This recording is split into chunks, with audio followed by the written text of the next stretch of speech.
शहरामध्ये दहशत निर्माण करणारा बिबट्या पुन्हा एकदा शहरामध्ये नुकताच दाखल झाल्याची माहिती समोर आली होती।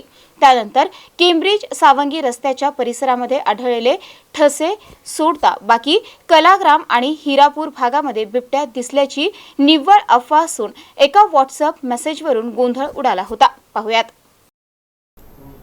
सोमवारी मध्यरात्रीपर्यंत कलाग्राम भागामध्ये बिबट्या दिसल्यामुळे गोंधळ उडाला होता। त्यातच मंगळवारी सकाळी चिकलठाणा हिरापूर या भागामध्ये बिबट्या दिसल्याची चर्चा झाली आहे। त्यामुळे या भागातील 3 शाळांच्या सुरक्षेचा प्रश्न देखील समोर आलाय। विद्यार्थ्यांना 10 वाजता सुट्टी देखील देण्यात आली होती। आमची शोध मोहीम टोल फ्री नंबर मिळणाऱ्या माहितीनुसार राबवली गेली आहे। शहरामध्ये गेल्या 2 आठवड्यांपासून बिबट्याला पकडण्यासाठी शोध मोहीम राबवण्यात येत आहे। 15 जुलैला पहिल्यांदाच उल्कानगरीमध्ये बिबट्या दिसला होता। त्यानंतर आजपर्यंत मोहीम सुरू असून बिबट्याच्या अस्तित्वाचा ठोस पुरावा सापडलेला नाही, असे वन विभागाचं म्हणणं आहे। सोमवारी दिवसा केम्ब्रिज सावंगी येथील एका शेतामध्ये बिबट्या आढळून आला। त्या शेतात बिबट्याचे ठसेही आढळले, परंतु बिबट्या प्रत्यक्ष दिसला नाही। त्यानंतर सोमवारी रात्री 9 वाजता कलाग्राम येथे बिबट्याचे दर्शन झाले। त्यानंतर रात्रभर त्या ठिकाणी गोंधळ सुरू होता, परंतु वन विभागाने शोध मोहीम राबवल्यानंतर तेथे बिबट्याचा काहीही पुरावा आढळून आला नाही।